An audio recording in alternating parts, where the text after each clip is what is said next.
And pull your chair up, sir. Good morning. Good morning. Can you tell us your name and spell your last name for the record? My name is Jason Anthony Bernatene. My last name is Bernatene. Thank you. Your witness, counsel. Thank you. Mr. Bernatene, how are you employed? I work for San Bernardino County Fire Department. And how long have you worked for the San Bernardino Fire Department? I've worked there since 1997 and since 2001 full-time.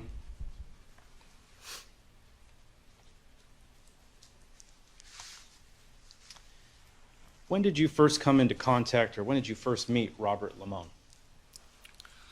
I met Robert Limon, I believe, sometime in 2008. Now, in 2008, where were you living? I was living in Silver Lakes on Topmast. Would you like the address? Please. 13935 Topmast Drive. Now, at that time, did you visit the Limon residence when you first met them? Yes. Where were they living? They lived on Strawberry. I don't know the address. Now, how did you first come to meet Robert? My wife became friends with his wife, and then eventually I met Rob. I think the first time I met him was at a barbecue at his house. Now, the time frame we're talking about, is that still 2008? Yes. Did it take a while to become friends, or what No. happened? Rob was a really likable guy. So was Sabrina.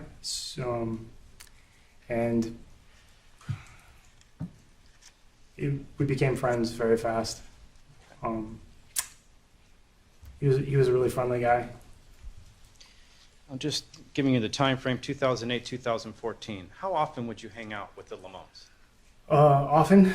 I work a lot, so my time was spent a lot at work, but my wife hung out with them very often, and when I was off, we usually saw them once, twice a week, if not more. Now, in the time that you did spend with them, what did you do? We did a lot of things. Everything from doing things with our kids to attending parties together. We'd be at each other's houses a lot, go out on Rob's boat, go hiking, play golf, play horseshoes, hang out at the lake. We did a lot of holiday things together, a lot of holiday events.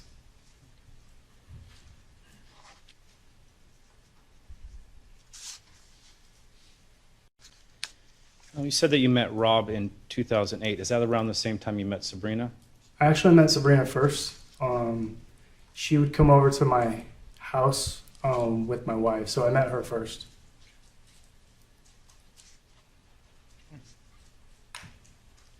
When did you meet Jonathan Hearn? I don't actually remember the time that I met Jonathan Hearn. I would have to say possibly 2010, 2011. How did you come into contact with him? He was employed at the same place I was employed at. We were not working at the same fire station. He worked at a different fire station, and he was an apprentice. His job title was called LT, which is limited term. So his position was temporary. He didn't receive benefits, and his main job was working on an ambulance. My job was working on a fire engine. So I frequently worked overtime at his fire station and would work shifts with him. How long did this shift overlap with Jonathan Hearn? How long did it last? The shift would be 24 hours. Okay. How well did you get to know him in around 2010? Pretty well. It's a family in the fire station, so we spend a lot of time with each other. I probably worked 20 shifts with him. And what were your initial impressions of Jonathan Hearn? My initial impressions of Jonathan is I was very impressed with him as a young man. He was very young. He was 21, and he was a paramedic. So to become a paramedic, you have to be 21. And that means that he had planned his life ahead of time to become a paramedic as he turned 21, which is pretty hard to do. He was also very intelligent, very well spoken, very proper. Inside the fire station, he struck me as kind of sheltered. He didn't cuss very much. He seemed like he was always writing something, was writing some kind of paper or working on something. I was very impressed with how he treated patients. He was a very good paramedic, and I told him on several occasions that he was too smart to be a fireman, that he should become a doctor or a lawyer. And he told me that he just loves being a fireman. Did you tell your wife about Jonathan Hearn when you first met him? I don't know if I told her when I first met him, but eventually I told her about him. I talk about a lot of the guys I work with to her. You said in this time frame, we're talking about 2010, you did about 20 shifts with Jonathan Hearn. Yeah, roughly. It's a guess, but I did a lot of shifts. What was the reason that you no longer worked with Jonathan Hearn? He got hired full-time with Redlands Fire Department, so he left that limited term position.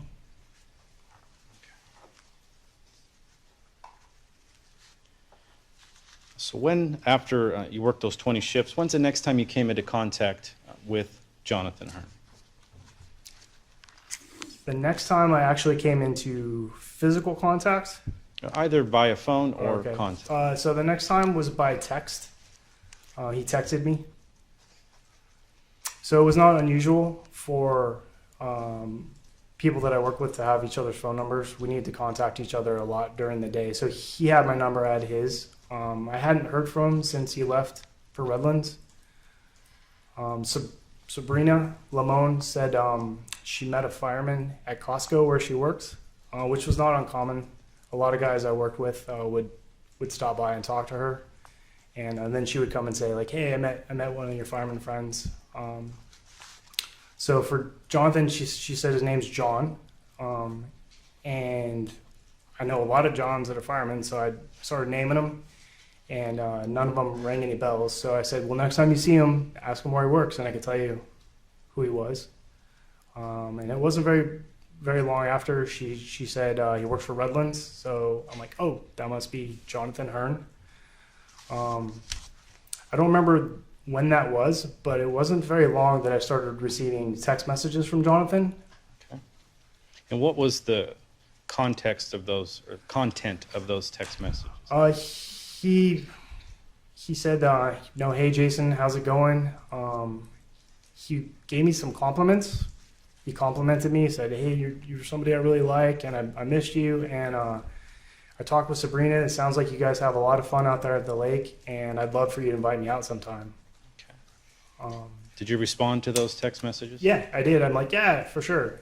Sometime, how you doing? How's Redlands treating you? And I told him I'd invite him out. Okay. Did you invite him out? I never actually did. Yeah, I never did. Okay. And just one question. You call it Silver Lakes? Is that Silver Lakes, yeah. Where's Hellendale? Hellendale is in the Mojave Desert in San Bernardino County. And Hellendale is a little township, and inside of it is a housing tract. It's a private community called Silver Lakes. In there's a couple lakes, a golf course, about 3,500 homes. Okay.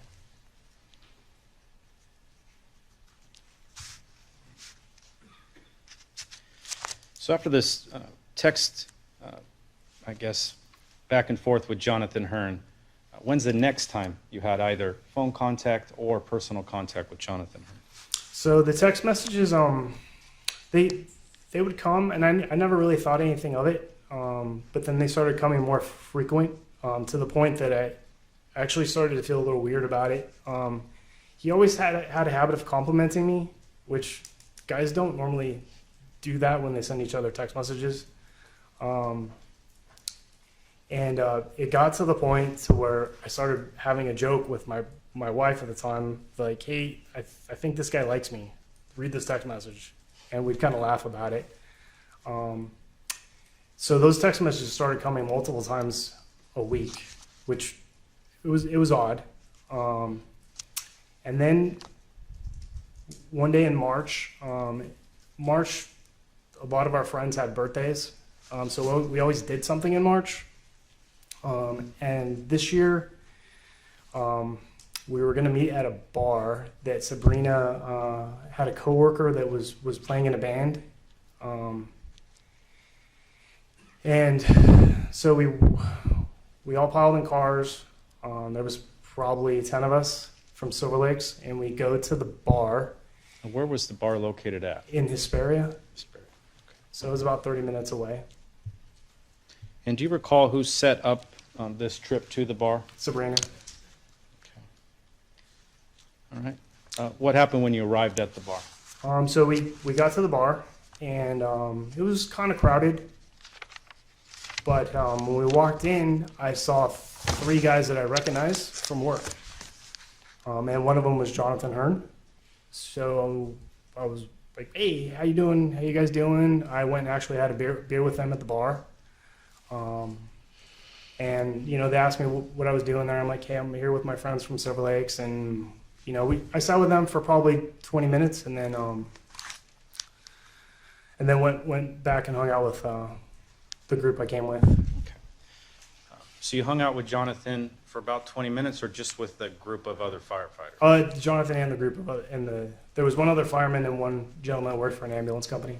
Okay. Now, did you see where Jonathan went after you were done speaking with him? I did. I introduced those guys to everybody I brought. And Jonathan and Sabrina knew each other prior because they met at Costco. And he started hanging out with Sabrina and her cousins. I remember sitting at the bar and noticing that, like, because Jonathan never struck me as a person that was very social in that type of sense. He was more reserved. So to see him go and hang out and like make friends that fast, I was really impressed with him. Now, following this meeting at the bar, did you get any further text messages from Jonathan? Yes, the text messages still came. Was the content the same? For the most part, up until a few months later. Why do you say a few months later? He sent me a text message one day when I was working on I bought a new house and we were rehabbing it. Robert Limon was there and my wife was there. We were fixing the house up, doing some drywall work, and I got a text message from Jonathan, except this one just said, hey, Jason, I need your buddy Rob's phone number. Can you call me? Okay. Did you call him? I did. Okay. Was Robert at your home at the time that you called Jonathan that we're speaking about? He was in my home. So the text messages seemed a little weird to me. And my wife had said that Sabrina had been acting strange lately, and she told me she knew.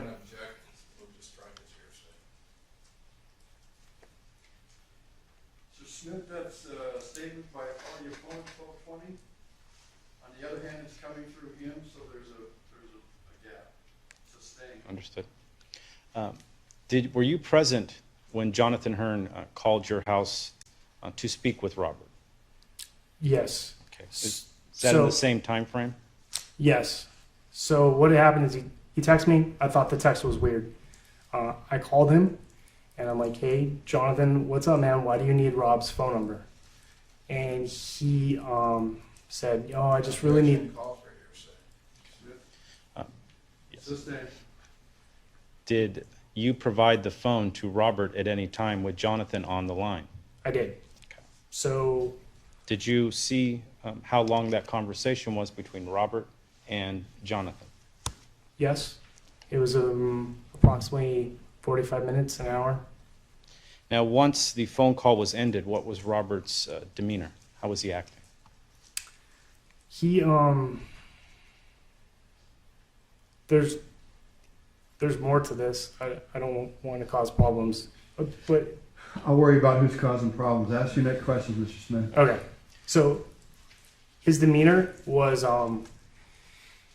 there was a problem during the conversation, and that's why he spoke with Jonathan. I asked Rob if we needed to do something about this problem, and Rob said no, it was handled. Objection calls for hearsay. Just say, next question. It'll be strict. When's the next time you had contact with Jonathan Hearn?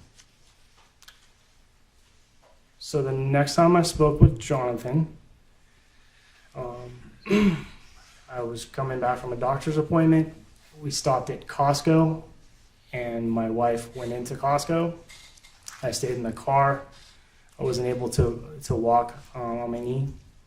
She came out upset, and she said she just saw Jonathan. Objection calls for hearsay. Sustain. Did you go into Costco that day and see Jonathan? I did not. I had called him after that. Okay. And what did you tell Jonathan when you called him? So I called Jonathan, and we had a previous conversation where I told him to stay away from the Limons. So when I found out that he was there and I was talking to Sabrina, I told him, what are you doing? You were supposed to stay out of that Costco. You were supposed to stay away from Sabrina. He then told me, Objection calls for hearsay. Sustain. What's the time frame of the call that you're talking about to Jonathan Hearn to stay away from Sabrina? it was approximately 15 minutes. What year did that take place? It'd be the year Rob passed away. Sometime around February, January, February. Okay.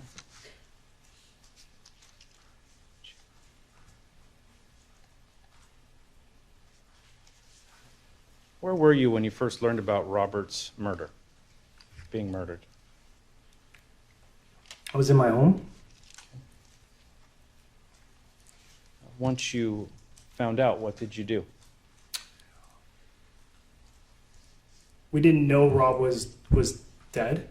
We knew there was something had happened to him, so we drove to Sabrina's house.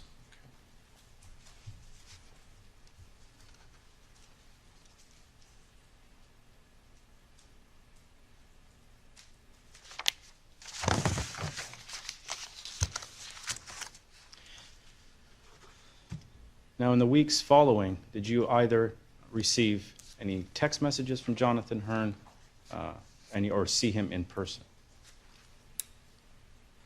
So Rob died on Sunday. We had the funeral the following weekend. That following Friday, I received a phone call from Jonathan Hearn.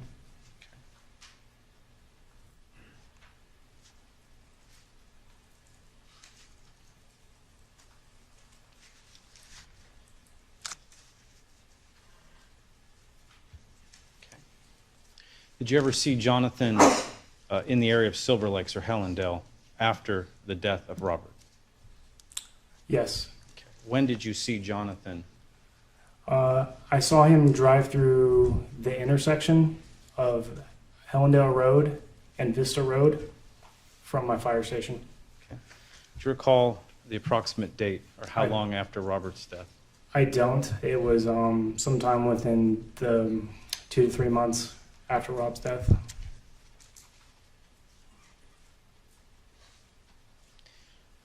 After Robert's death, did you ever speak with Sabrina about Jonathan Hearn? I did. What did she tell you? I had found out that Jonathan had brought her flowers. I had called Detective Meyer the previous Friday after Jonathan had called me and had a meeting set up with Detective Meyer that Monday. So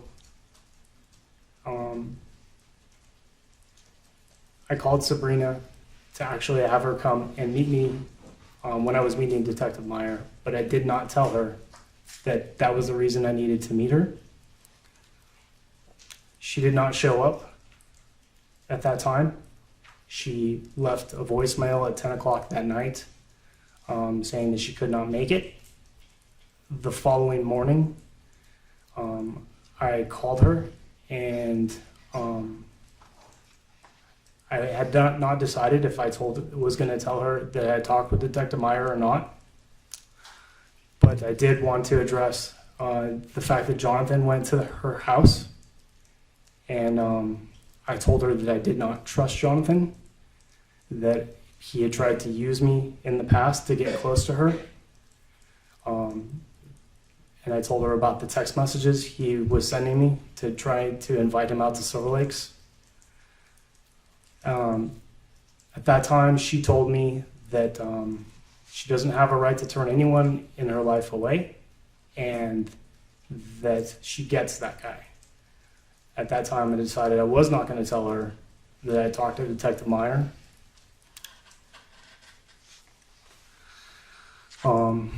That conversation lasted probably 10-15 minutes. Now, when you met with Detective Meyer, did you provide any letter that you had received from Jonathan Hearn? Not at that time. Okay.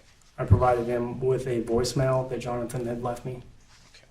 So the audio that you received from Jonathan, you gave that to Detective Meyer? Yes. That was the Monday where I first met Detective Meyer in person. Okay. Did you also provide Detective Meyer some text messages that you had received as well? Yes, I gave him all the text messages that Jonathan had sent me. Okay. Did you ever receive a letter from Jonathan Hearn? I did. How long was it between receiving the voicemail from Jonathan to receiving the letter from Jonathan? Probably 2 weeks.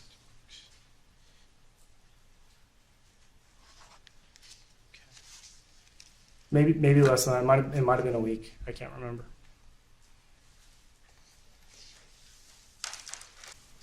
People's 9 mark next in order.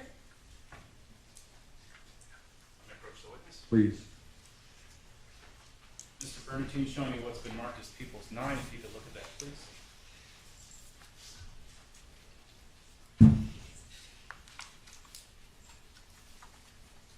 You recognize the letter? I do. Who is the letter from? I was from Jonathan Hearn. And what is the approximate time frame for receipt of this letter after the death of Robert Limon? It was approximately 2 weeks.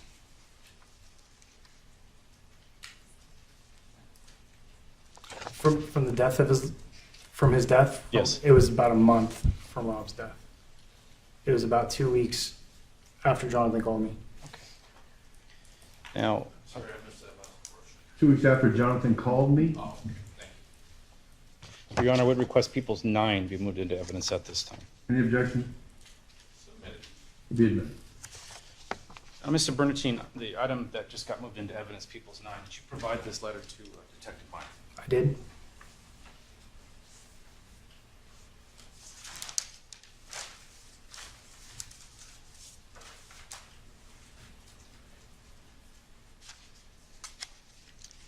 How many times did you speak with Detective Meyer? Several. Just to go over them, the first time you provided information about a phone call and text messages. The first time, I actually called him a few days after Rob's murder, and I wanted to go put up flyers in Tehachapi. So I wanted his advice on if we should do that. Okay. And then the second time was the day Jonathan had called me. I talked it over with my wife, and we decided that that phone call was weird, and the voicemail he left me was very strange. It was strange that he was coming around. And so that was the second time I called Detective Meyer. And then I met with him the following Monday.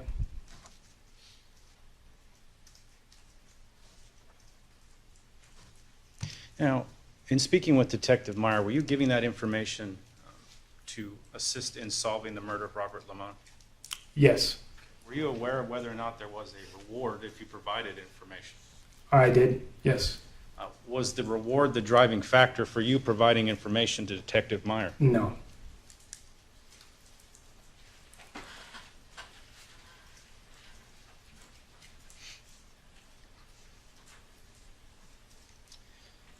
Did you provide any other information, or were you able to provide any other information beyond the letter, the phone calls, and that there was a relationship between Jonathan and Sabrina?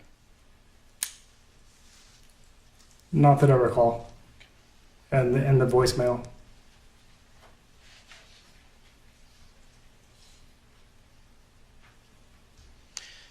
You provided one time that you spoke with Sabrina about Jonathan Hearn after Robert's death. Did you have any other conversations with Sabrina specifically about Jonathan? I ran into her at a grocery store probably about a month and a half after Rob's death. And I hadn't seen her in a while. I'd been avoiding her on purpose, and I'd been avoiding her house. I did not want to run into Jonathan. And so I just happened to run into her at the store. I gave her a hug, told her I missed her. She had her kids with her, and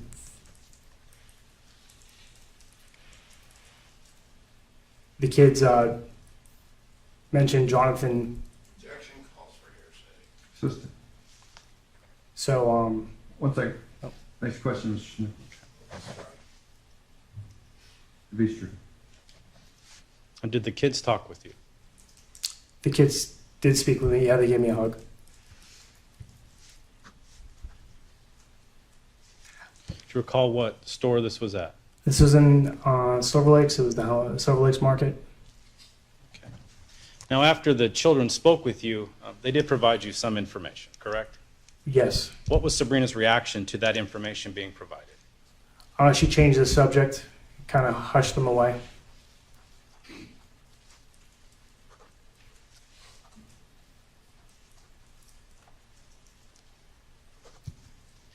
Now, this information, did you tell that to Detective Meyer? Yes.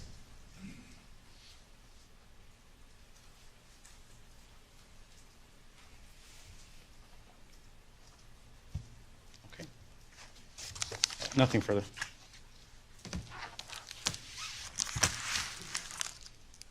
Cross. Welcome.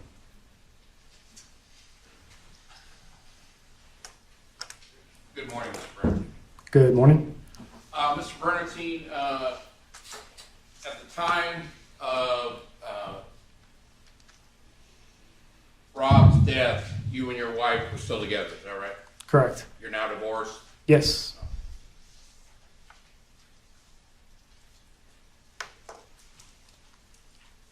And you indicated that you knew about the reward. Is that the reward from the railroad company? Railroad? Yes, a few days after Rob's murder, the BNSF posted a reward. How much? It was $100,000. And you and your wife provided information that ultimately led to Jonathan Hearn being arrested, is that right? Yes. Okay. And did you and your wife receive that money from BNSF? No. Did you make a claim for it? No. Did your wife? Not that I'm aware of. Okay.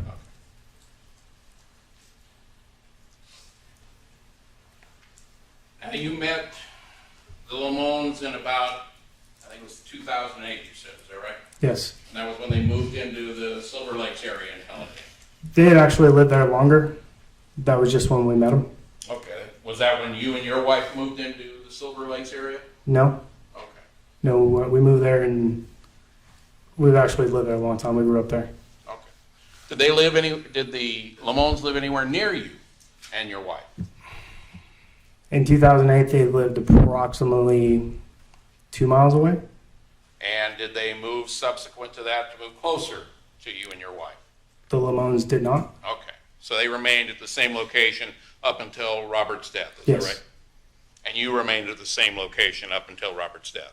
We actually moved. Okay. That's why I was curious. At what point did you and your wife move? We moved 2012 or 2013. I can't recall off the top of my head. And in a relationship to the Limons residence, how far away were you from them when you moved in 2011, 2012, in that time frame? We didn't move any closer or further away. It was about the same. Now, you indicated that your wife became friends with Sabrina when she met her doing her hair. Would that be accurate? Yeah, I think so. Okay. And your wife and Sabrina were best friends, is that right? Yes. And you and your wife became best friends with both Rob and Sabrina. Yes. And you would do things together with you and your kids as a couple, right? Yes. And then a group of you, including your wife and yourself, would also take trips and vacations with the Limons as adult trips only. Would that be accurate? Yes. In other words, there were a number of you couples that would go on adult trips only without the children. Is that right? Yes. And how frequently would you do these adult trips only? I would say maybe once a year.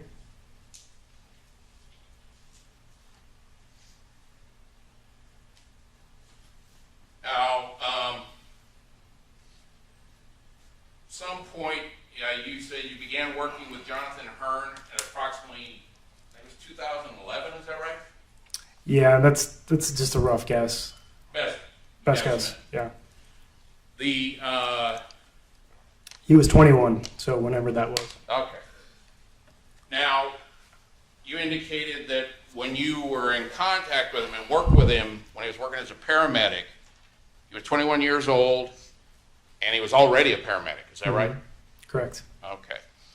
And you indicated he was, you felt he was highly intelligent, is that right? Yes. And very, you said, I think, almost introverted in some ways? Yeah, I said he seemed sheltered. Okay. And you indicated he was constantly writing things down, is that right? He was typing on his computer. Okay. Did he, to your knowledge, did he appear to be extremely religious in any way? No. Okay. He never came across to you as being extremely religious? No, not at work. Did he ever identify himself as a, quote, conservative Christian to you? No.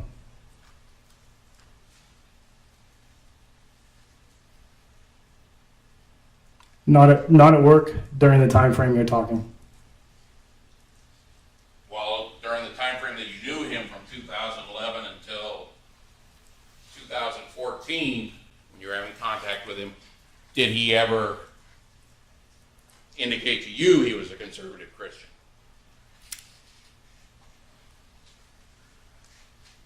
The first time I had indication that he was Christian, and was probably the voicemail.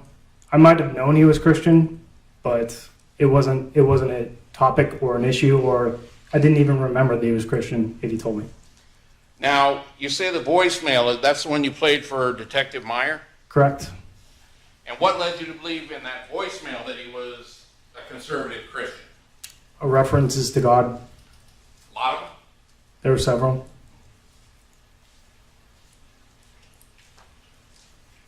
And when was it approximately that you received that voicemail? It was the Friday following Rob's funeral. I want to get the time frame down correctly.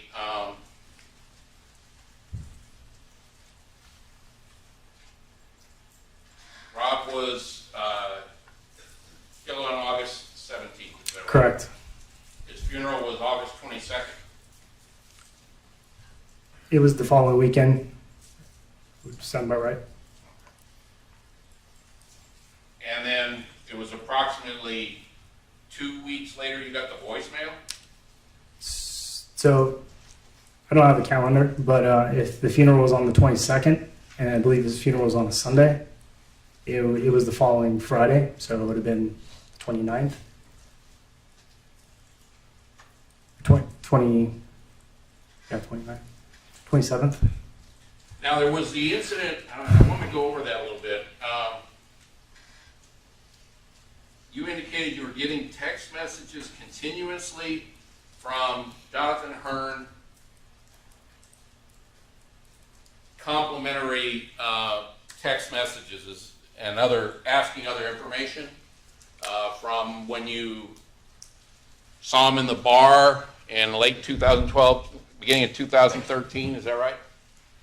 Yes, Okay. and he wanted me to invite him out to Silver Lakes. Okay. And you never did that though, right? No, Did you provide those text messages to Detective Meyer also? I do not believe I did. I do not think I had them anymore. This was a span of a while, and I had no reason to save those. So I deleted them like I deleted any other text messages. So with regards to those text messages, there's no evidence that you actually received those, that you have with you physically? Correct. Okay.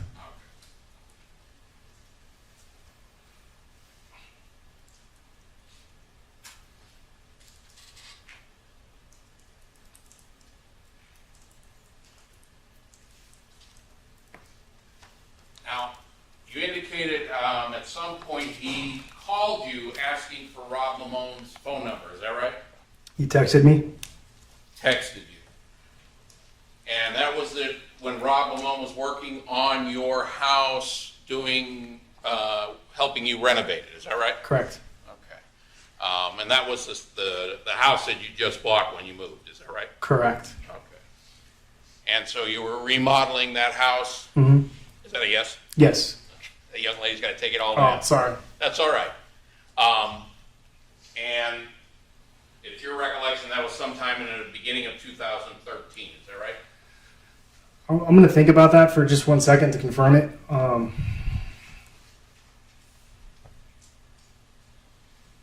We lived in the house at least a year before Rob passed away, so it was probably 2013.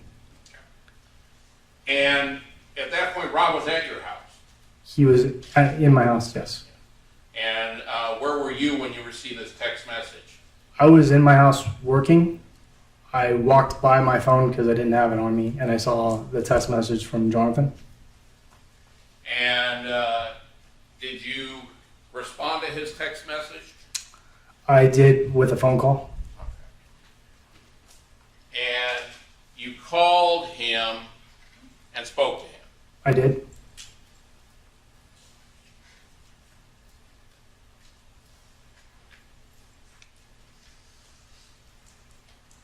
I'll make sure I get this right.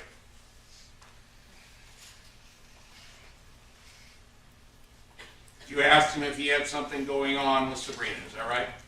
I did. And at that point, you told Detective Meyer that you lost your mind. Is that right? When I was speaking to Jonathan, Yes, sir. yes, Okay. I was very angry. And you told him at that time that you told Jonathan Hearn that that's your best friend's wife. And you told Jonathan Hearn to leave you alone. Is that right? Not me alone. Oh, I told him to never contact the Limons, stay away from Sabrina, and yeah, I said a lot of things. Well, didn't you tell Detective Meyer, your exact words were, that's my best friend's wife, and you need to leave us alone? Isn't that what you said? I said something like that, yes. Okay. I didn't want to hear from Jonathan again.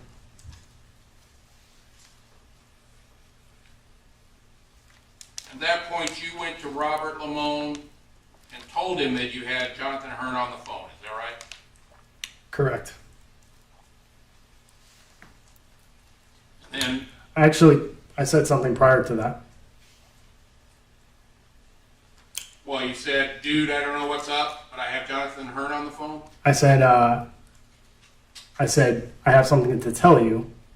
I don't know how to tell you this, but I have Jonathan Hearn on the phone, and he's been having an affair with Sabrina. Well, what you told Detective Meyer is the following. Dude, I don't know what's up, but I have Jonathan Hearn on the phone, and he wants to talk to you. And I think it's something bad, dude. Is that right? Isn't that what you told Robert? I told Rob that Jonathan was having an affair with Sabrina, and I had Jonathan on the phone. So what you told Detective Meyer in 2014 when he interviewed you, which I just quoted, that's not accurate. If there's a conflict in the exact words, that's what I told him. Okay.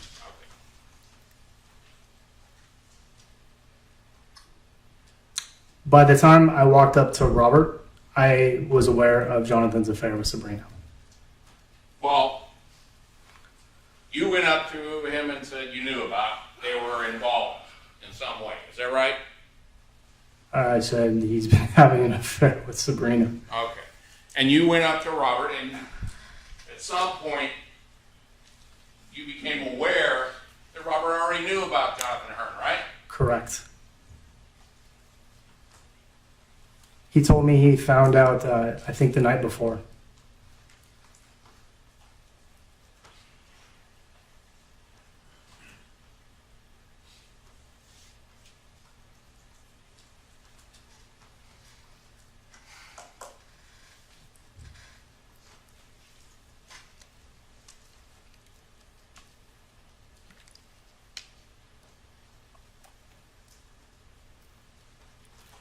At that point, Robert stepped out of the house with your phone, is that right?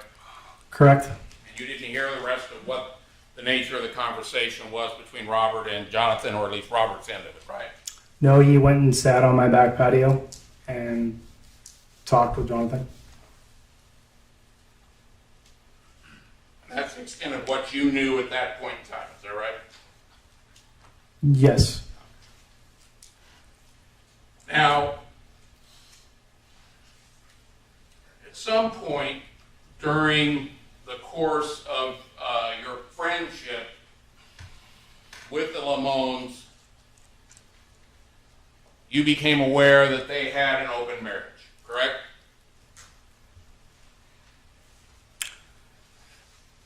I would not call it that. Well, you knew they were involved in a swingers group, right? I would say no. Did you ever participate in that group? There was no swingers group, sir. Okay. According to you. According to me. Was your wife involved in this swingers group? There was no swingers group. Well, let me ask you this. Did your wife often take her clothes off and send pictures to other people of her without any clothes on? I would say my wife did not do that. Ever? I would say not that I'm aware of. On these trips that you took as adults, was there a lot of partying? Yes, we would drink. We'd have fun. And did you and your friends engage in wife swapping? No. Did you, to your knowledge, were you ever aware that your wife was actually having an affair with Robert? No.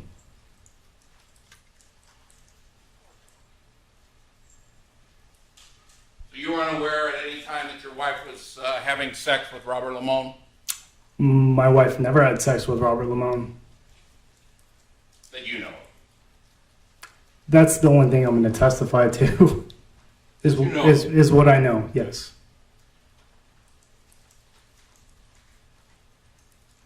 Did you know Dale Smith? I did. Was he also a friend of Robert and Sabrina Limon? He was. was his wife also a friend of Robert and Sabrina Limon? She was.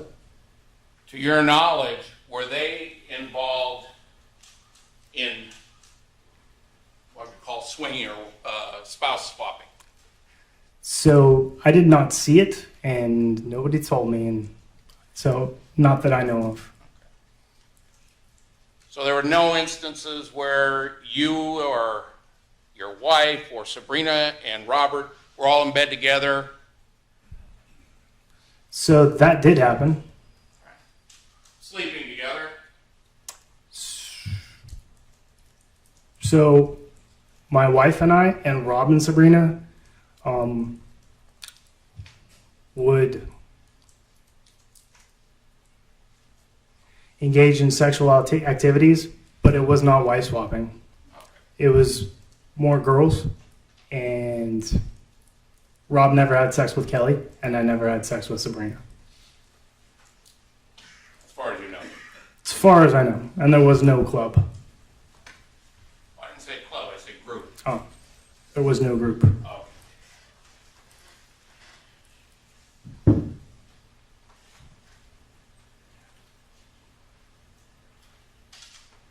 You know an individual by the name of Dax I do. and his wife Nancy?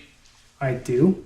And were they also part of your adult group that you were involved with the Limons? Yes, they were our friends. And what does Nancy, what is her appearance? Could you describe her for us? Her appearance, Yes, sir. she has brown hair. And was she also partaking in these adult activities that you engage in with the Limons? No.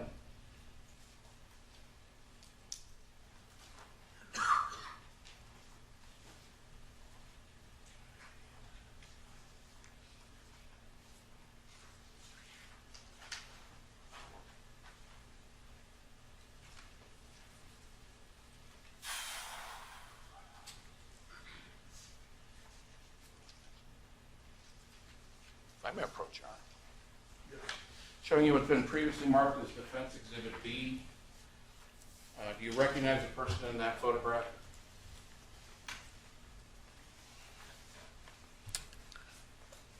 I think so. And who do you believe that is? It looks like Nancy.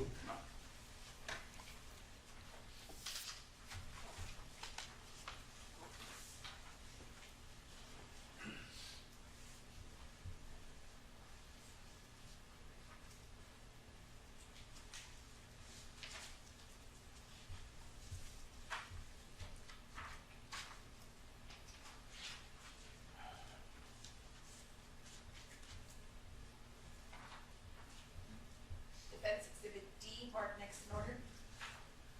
D is in Delta.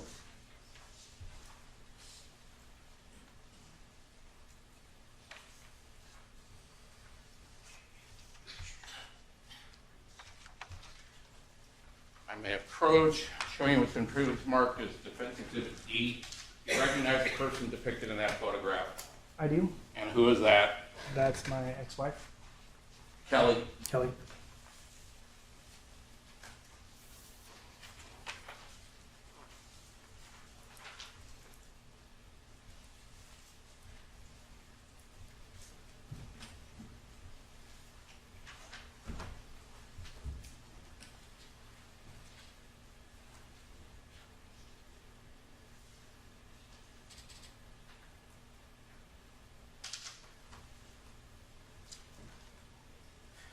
Now, if I understand this, you started becoming aware of Jonathan Hearn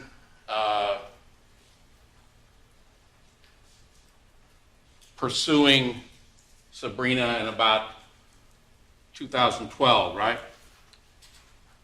Excuse me. Whenever it was that he texted me when I was working on the house. So I want to say it was 2012, 2013. Well, So you were aware that Sabrina had run into him when he was at Costco. Is that right? The second time I called him? Well, when you saw him at the bar. You said Oh, no, that's where they met. Yes, I was aware that that's where they met, Costco. So Sabrina had told you that she'd run into Jonathan when she was working at Costco. Correct. Okay. Now, when you spoke to Detective Meyer about Sabrina working at Costco,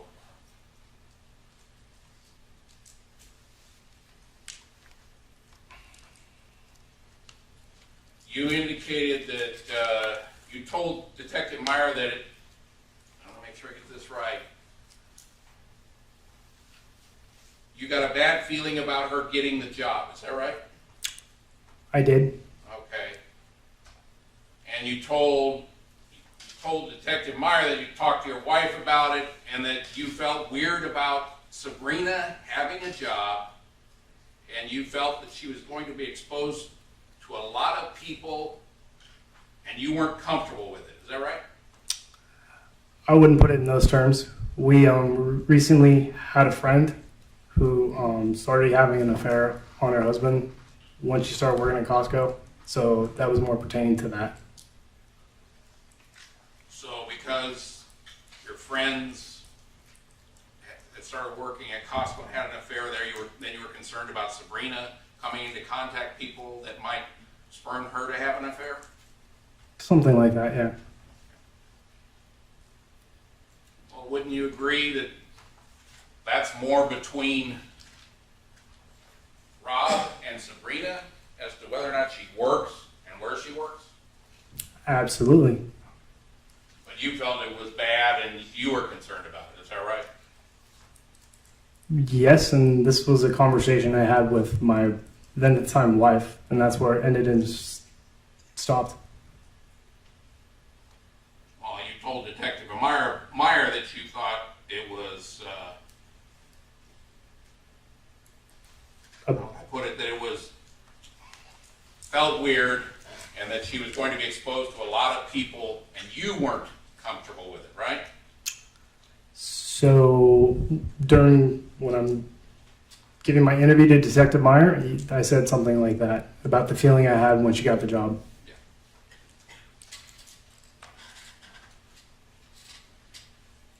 Now, you also indicated to Detective Meyer during your interview with him, the first one, that you got a weird feeling about Jonathan Hearn. Is that right? Yes, there was the voicemail he sent me or left me gave me a very weird feeling. Well, you said that you got a weird feeling from him back when you were working with him, though, right? When you first met him. That's what you told Detective Meyer, isn't it? I don't know that I said that.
portion of the report prepared by Detective Meyer.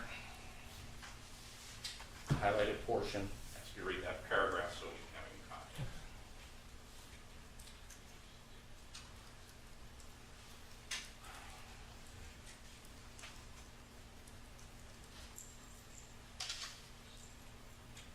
So you read the paragraph? Yeah, the entire paragraph. will have- Jason told me he does not sell To killers. yourself, sir. Oh.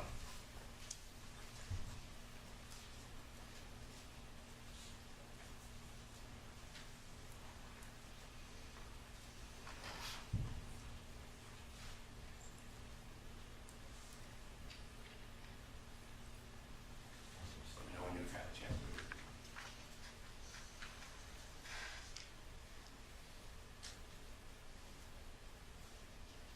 it. Okay.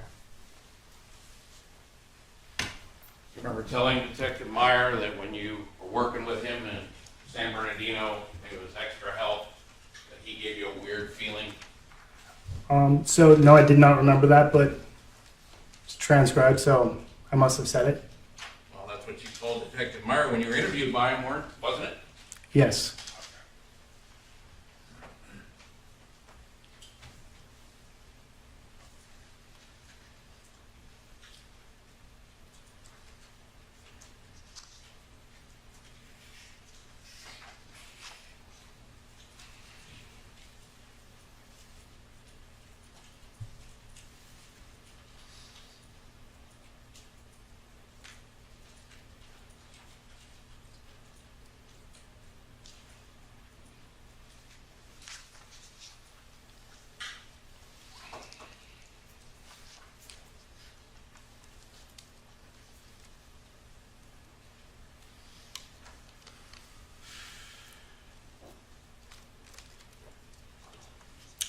One second.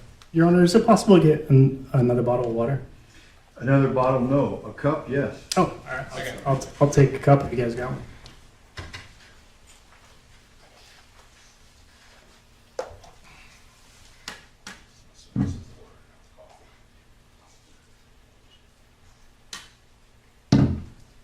Thank you, Mr. Terry. Not a problem. Thanks. You're welcome.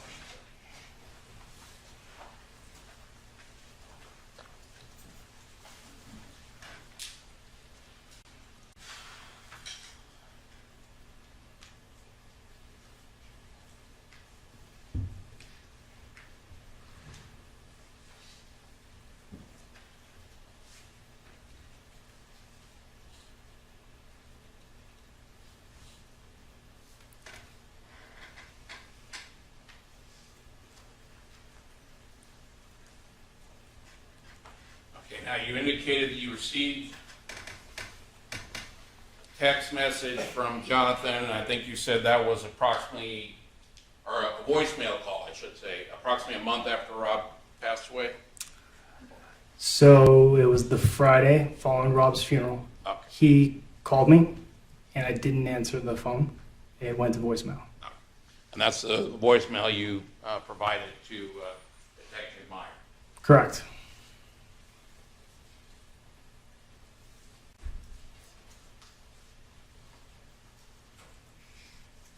And it was approximately a week or so after that that you saw him driving by the fire station where you were working? I would say it was probably more like a month, maybe 3 weeks, somewhere there. I actually don't have a time frame. And what vehicle was he driving? Motorcycle. He was on a motorcycle? Hmm. Is that a yes? Yes, sir. And you recognize his motorcycle? Yes. How often had you seen his motorcycle? I had probably seen it once before. And was that in the neighborhood or was that when you were working with him? It was parked in front of Sabrina's house. It was in the neighborhood. Was there anything distinctive about that motorcycle that you recall?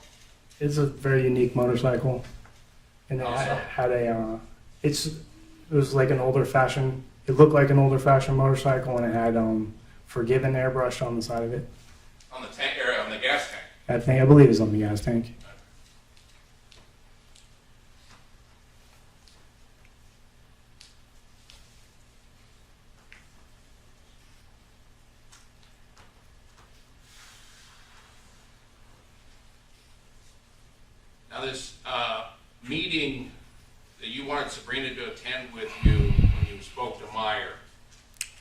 was that the meeting where you told him about Jonathan Hearn? Yes. Okay, and when was that meeting, if you recall? That was the Monday after Jonathan had called me. Okay, so Jonathan called you, I believe you said on the 29th, is that right? I believe so, but to be accurate, I need a calendar of that year. On, it was the following Monday, which would have been September 2nd? Possibly. Okay. That sound about right to you? Sounds about right. It's just the following Monday. And what time of day was it that you were going to see Detective Meyer? He actually could not give me a time frame. He just said he'd be there sometime in the evening. And do you recall meeting with Detective Meyer about 5 p.m.?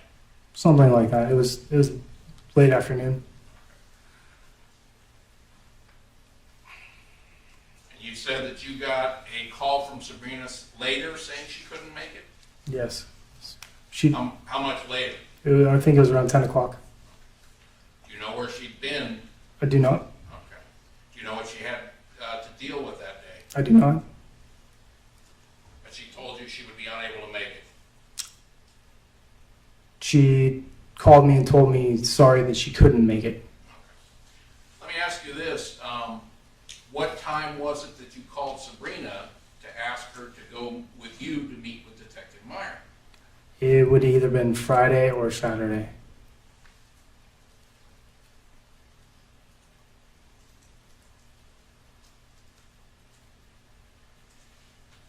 And I did not tell her to meet with Detective Meyer. You didn't tell her that you were going to meet with Detective Meyer? No. And he told you not to tell her? No. He did not say that. Okay.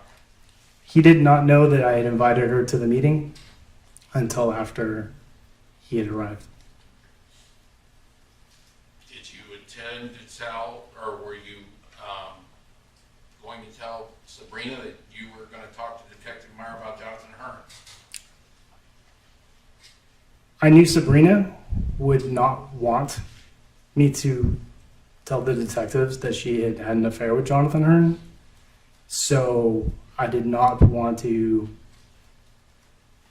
upset her, and I did not want her to freak out. But I knew that they needed to know about Jonathan, and I thought the best person to tell them would be her.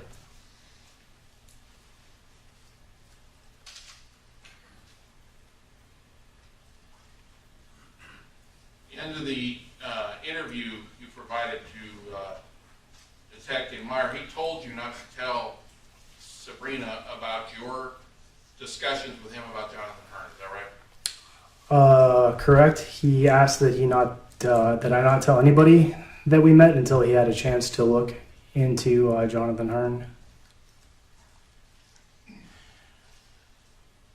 Let's make sure I understand this. You found Jonathan to be certainly a controlled individual because of the nature of the work that you both did? What do you mean controlled? Well, you can't be a firefighter and be panicking constantly, right? Correct. Okay. In other words, you got to be cool under fire, right? I would say so. Okay. And even as a paramedic, you've got to maintain your composure and your cool at all times because of the nature of the work itself. Correct. Okay. And he was a paramedic and a firefighter, I think you said about age 21. Correct. So he planned out what he wanted to do from a very early stage, since he became a firefighter and a paramedic so early in his life. Yes.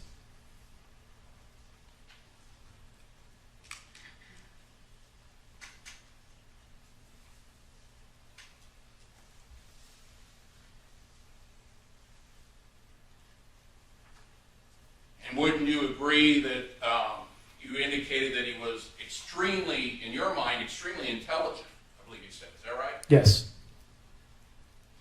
And you indicated that he should be doing something other than what he was doing as a firefighter, right? Yeah, I felt he had the potential. Yeah. Tell me, are you aware of what Sabrina's educational background is? Objection, speculation. I have to feel Oh, aware. well, question was, are you aware overruled? I actually do not know specifics. Did you know if she even graduated from high school? That I don't know. Do you know if she ever attended any college that you're aware of? Objection, speculation. Assistant. Were you aware of whether or not she'd gone to college? If you're aware. No, I'm not aware. Interesting.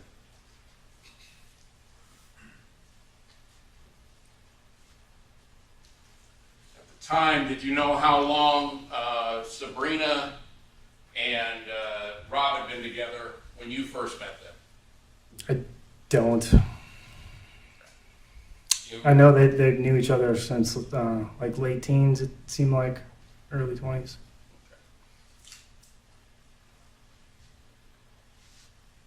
Do you know how old she was when she and Rob got married? I don't.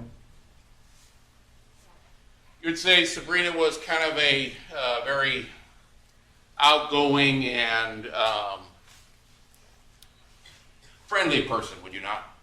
I would say yes. She's outgoing and friendly. And she's kind of always upbeat, pretty much most of the time, right? I would say so. Okay. Kind of a bubbly, what they call bubbly personality, if you will. Yeah. And she would, anytime anybody was taking a picture, she was all smiles, right? Objection, speculation. Well, the pictures you've seen of her. Well, one second. Objection is speculation as to all the pictures this thing. Okay. With regards to the pictures you've seen of her, she's always smiling in the pictures, right? Yes. Always seemed happy. Yes. And when you guys were in your partying group, your adult parties, you guys were drinking a lot? Yes. Okay. And was anybody into, without getting into any specifics, anybody into smoking a little weed? Objection, relevance. Assistant. Well, was drugs ever a part of your group's activities? Objection, relevance. Overruled. Yes. No, drugs were not a part of the group's activities.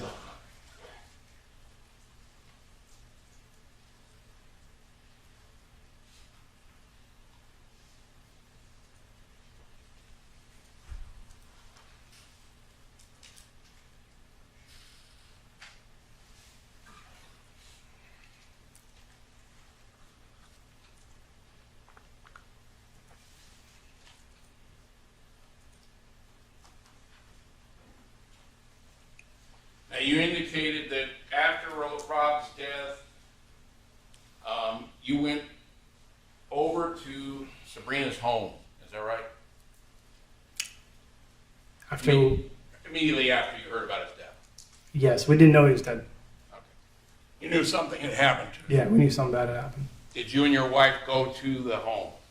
Sabrina's Yes. home? Yes, we did. Was she at home? Yes, she was. And she was extremely distraught, was she not? From what you observed. So Sabrina, that night was crying, but she was very much in control. That's what I remember of that night. She was crying, but she was in control. Yes. In other words, when you say control, what exactly are you talking about? So being a fireman and a paramedic, I've seen tragedy hit people suddenly, and I've seen what people do, and they lose it. They lose absolute control. That night she was answering the phone. She even told me that she wanted to do this. She had to handle this. She had like the kids on the couch, and like they had their dad's T-shirts. She was in control.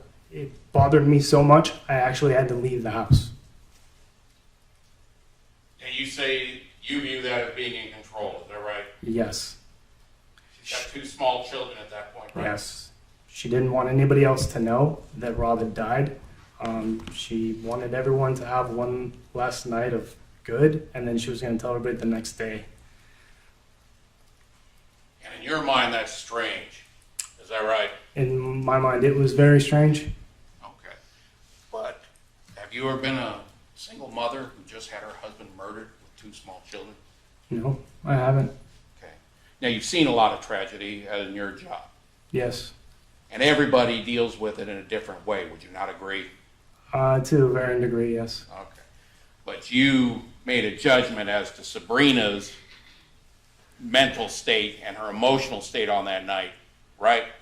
So the common factor that I would say is people do not stay in control, especially when they're struck with a sudden tragedy like that. You ever heard of the term shock, sir? Yes. Okay. Do people in shock not seem to be in control, sir? No, Never. I would say no. They appear to be, in your experience, shut down. No, people do shut down. They quit eating, they quit taking care of themselves, they quit showering. And they shut down in some fashion to deal with it, right? Yes, people shut down in shock. And she has to keep it together for her small children, right?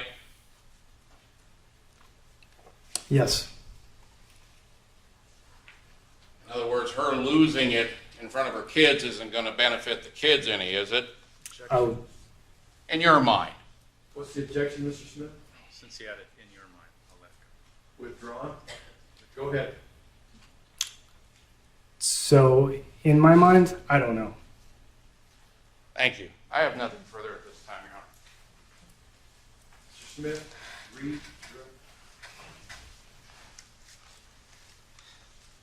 You kept getting asked about quote-unquote adult trips. Yes. What are these adult trips?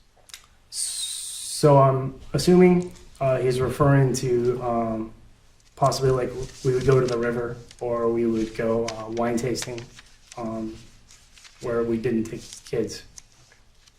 So adult trips is another terminology for a vacation where your kids don't go. Yes.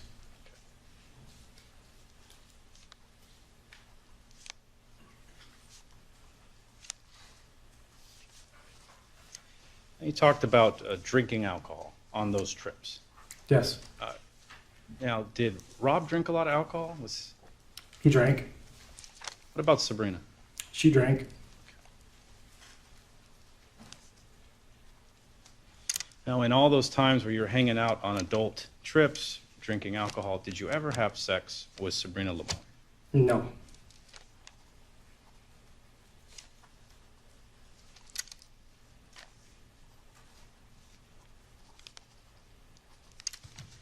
You said when you went to Sabrina's house the evening that Robert was killed, you were struck by how Sabrina acted. Yes. What did you find significant enough to make you want to leave the house? The fact that she was answering the phone was what disturbed me the most. And the fact that she didn't want anybody else to know and she wanted to control how people found out. That disturbed me. Okay, how were you reacting? I was in a daze. I left. I went over to some other friend's house. And she told me not to tell anybody, but I told some other people.